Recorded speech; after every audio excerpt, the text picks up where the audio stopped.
En seulement 48 heures, plus de 3800 séismes, chacun d'une magnitude de 5,3 sur l'échelle RTER, ont secoué la nouvelle zone du cratère. On a observé une augmentation spectaculaire du mouvement du magma et l'éruption du geyser Steamboat a été d'une intensité incroyable.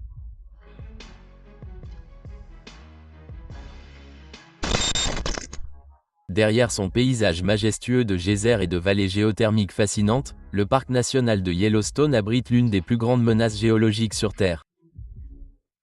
Un supervolcan actif situé sous le parc. Avec une immense chambre magmatique s'étendant sur des dizaines de kilomètres sous la surface, Yellowstone a fait l'objet d'un examen minutieux de la part des scientifiques du monde entier. Pendant des années, Yellowstone a montré des signes d'activité volcanique légère à modérée, tels que de petits tremblements de terre, des émissions de gaz et des éruptions périodiques de geysers.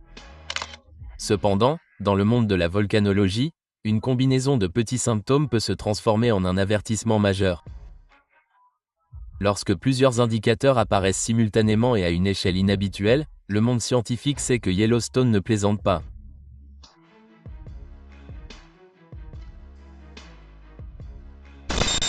Au cours des 2 derniers jours, Yellowstone a de nouveau été au centre de l'attention scientifique et publique.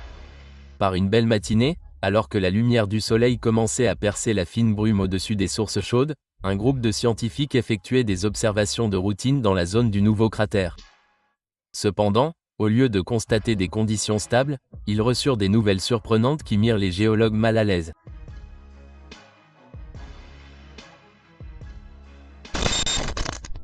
Plus de 3800 séismes furent enregistrés, secouant la zone du nouveau cratère, la magnitude la plus élevée atteignant 5,3, un chiffre significatif pour un essaim de séismes volcaniques. Cette activité sismique intense indique souvent le mouvement de magma ou de fluide chaud sous la surface.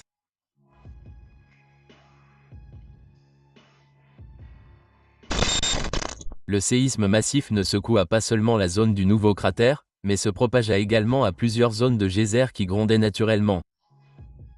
L'une des zones touchées fut le bassin de geyser de Norris, connu pour sa forte activité hydrothermale.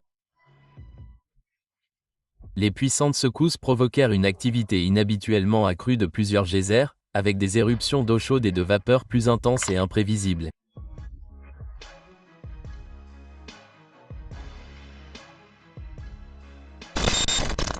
Cette activité soudaine et massive suscita immédiatement l'inquiétude des scientifiques et du grand public. Yellowstone est connu non seulement comme un magnifique parc national, mais aussi comme le site de l'un des supervolcans les plus dangereux au monde.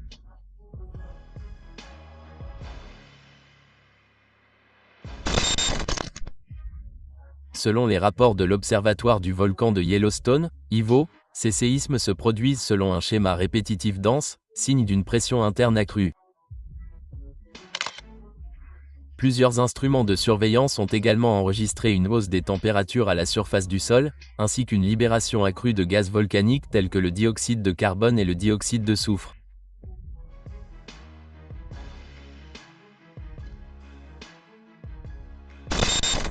De tels changements ne doivent pas être sous-estimés, a déclaré le Dr Marcus Litton, volcanologue principal à l'Université de l'Utah. Bien que Yellowstone connaisse fréquemment des essaims, le nombre et la force de ces éruptions sont nettement supérieurs à la moyenne. Nous continuons d'analyser les données pour déterminer si cela fait partie d'un cycle naturel ou si c'est le signe de quelque chose de plus important qui se passe sous la surface.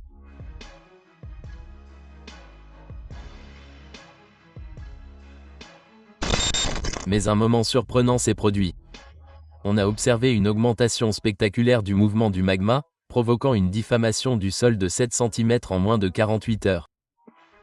Les capteurs satellites et GPS à la surface ont indiqué une pression provenant d'une chambre magmatique ascendante peu profonde.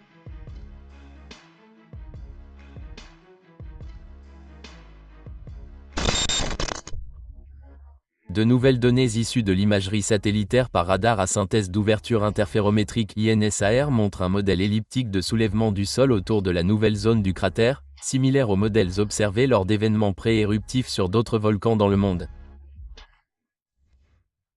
La chambre magmatique est estimée à une profondeur inférieure à 5 km, bien moins que l'activité normale de Yellowstone, qui se situent généralement à des profondeurs de 8 à 10 km.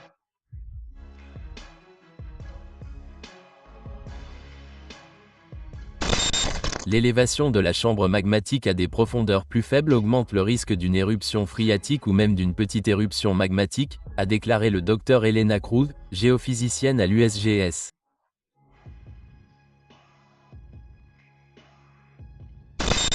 C'est l'une des périodes les plus actives que nous ayons observées depuis le début de la surveillance moderne, a déclaré le Dr Hélène Navarro, géophysicienne à Ivo.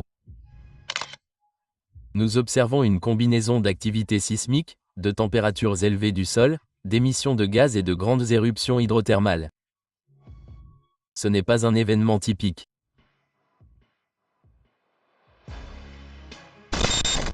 Juste après l'un des incidents majeurs survenus au New Crater ce matin, le geyser Steamboat, le plus haut geyser actif du monde, est entré en éruption avec une intensité extraordinaire.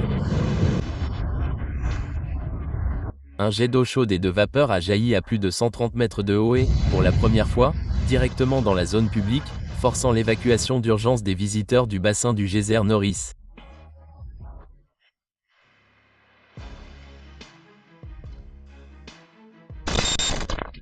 Cette éruption était non seulement étonnante par son ampleur, mais aussi par le fait qu'elle coïncidait avec un essaim de tremblements de terre et une remontée de magma. Cela indique que la pression souterraine s'accumule, a déclaré le docteur Navarro.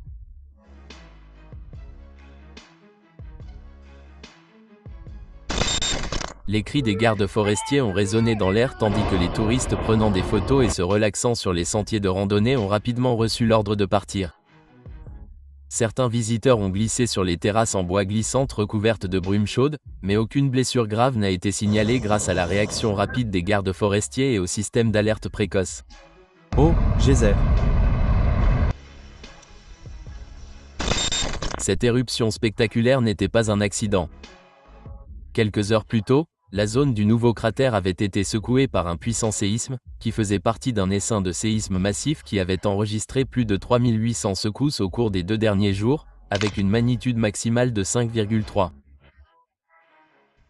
Les scientifiques pensent désormais que tous ces phénomènes, les tremblements de terre, la diffamation du sol, la remontée de magma et les éruptions de geyser, faisaient partie d'un cycle unique de pression croissante sous la surface de Yellowstone.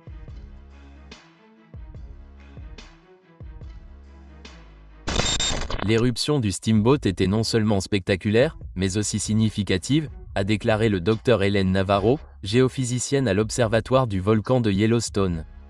Le moment était parfait, quelques heures seulement après une augmentation significative de la pression du magma peu profond dans le nouveau cratère.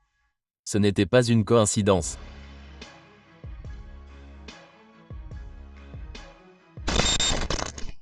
Navarro a expliqué que les systèmes hydrothermaux comme le Steamboat Geyser sont très sensibles aux changements de pression souterraine. Lorsque la pression monte suffisamment, les éruptions peuvent changer de direction, de force et même devenir dangereuses.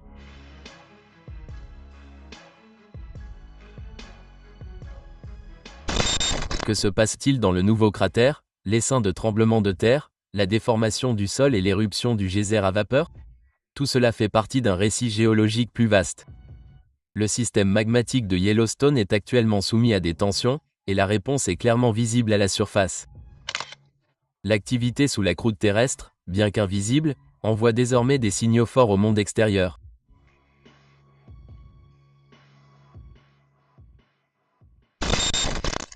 Pour les scientifiques, c'est un moment crucial pour recueillir des données, renforcer les systèmes de surveillance et mettre à jour notre compréhension de l'un des supervolcans les plus complexes du monde.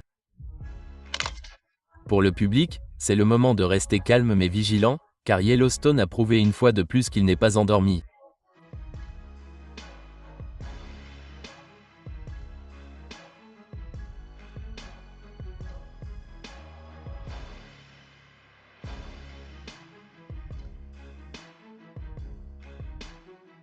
Et, et, et, et, et, et, et.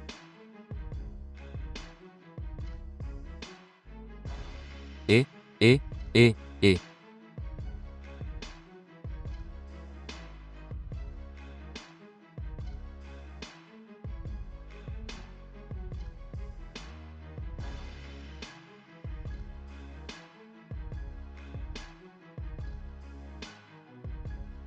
et, et, et, et, et, et.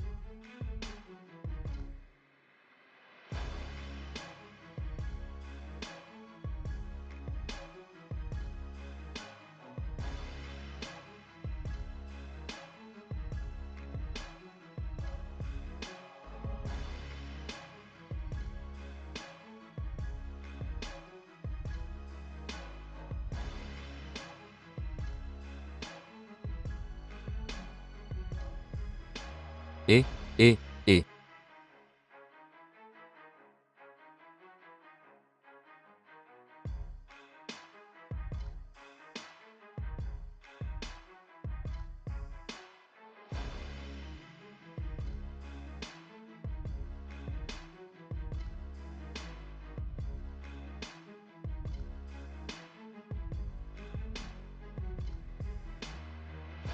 Et, et, et.